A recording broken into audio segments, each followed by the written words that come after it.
very rapidly here in America, but in Europe it's been over a slow period because Europeans are not that easy to subdue into new ideas. And regarding the scientists, I can take that all the way back to the school. When the school system took over the upbringing of our children here in America through the woman's slip, financed actually by CIA, you took the child away from the parents, and the parents are not kind of able to educate their children with the right set of morals and values and some common knowledge.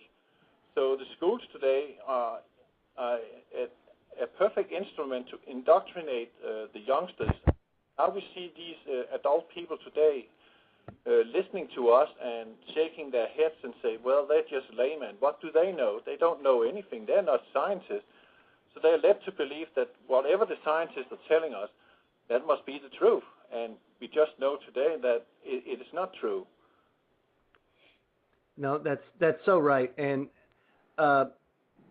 Jean, I thank you for your call. Do you have anything else to add?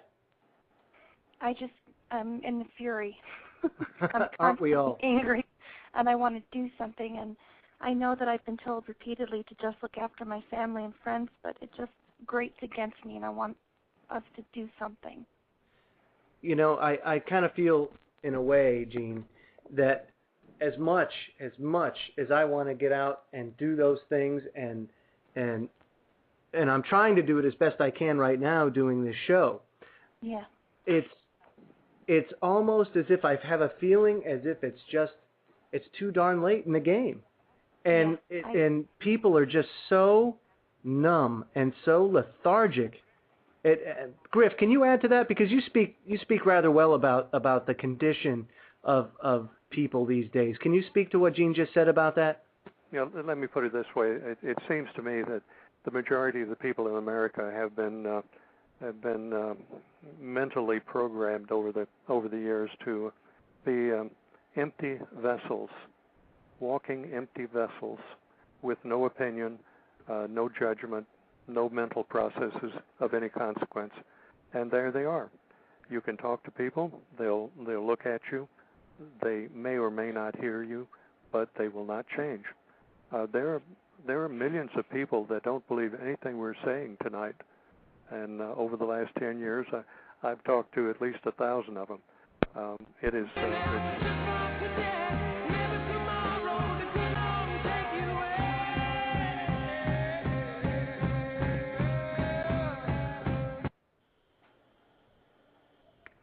Okay, I fixed that. I don't know. John.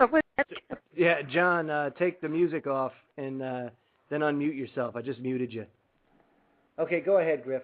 Sorry about that. What we need is some Benny Goodman or Glenn Miller music, something of the past generation. No? Am I the only one? No, that's good. Benny Goodman's good for me. I think that all focus should be on self and family. That's all you can do.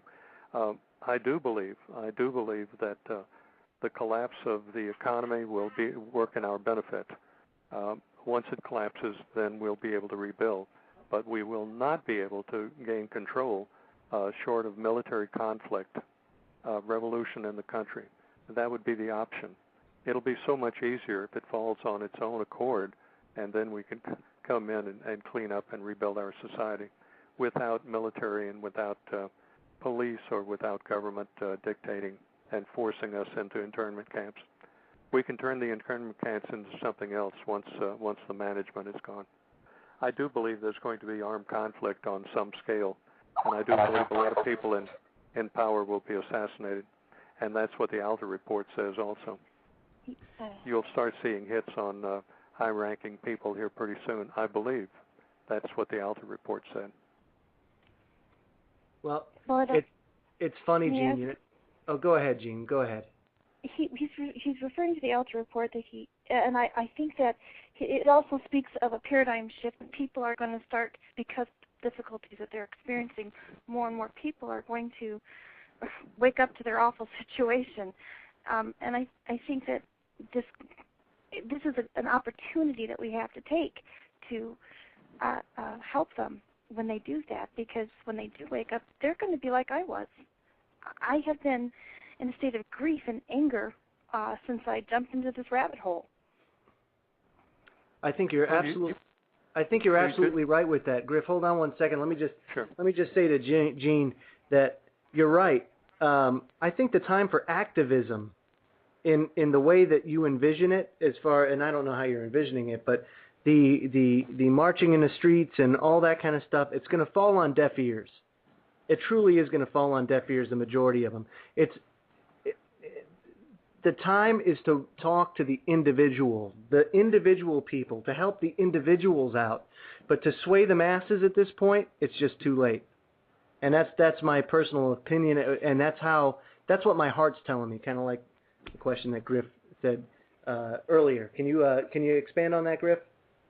No, I agree with it. I think it's too late. We're in the last few months before major events start to occur. We have the war coming up with Iran, Israel.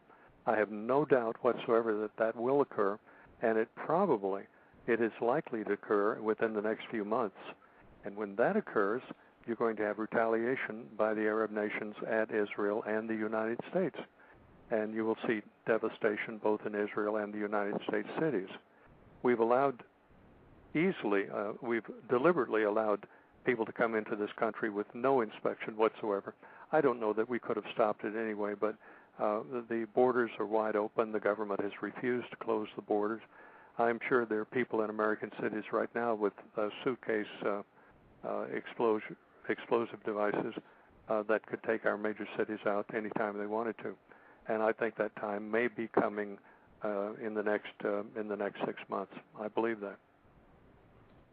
Well, Gene, thank you so much for the call. And if you have any questions that you want to ask us or any requests of us here at Freedom Link Radio, you can email us at the freedomlink@centurylink.net, and that's directly to myself and John King, and also our other host from Australia, Wooly. So you're more than welcome to email us anytime. If there's anything we can help you with, by all means, just shoot us a line.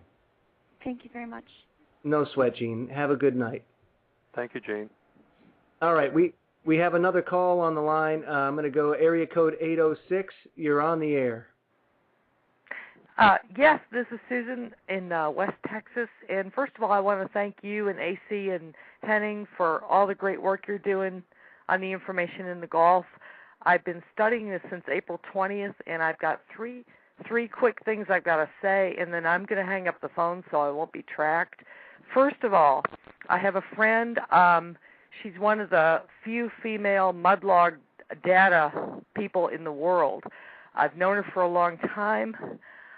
When the rig went down April 20th, I have emailed her twice since April 20th about the mudlog data. She will not return my emails. This is very unusual for her. She will not return my emails.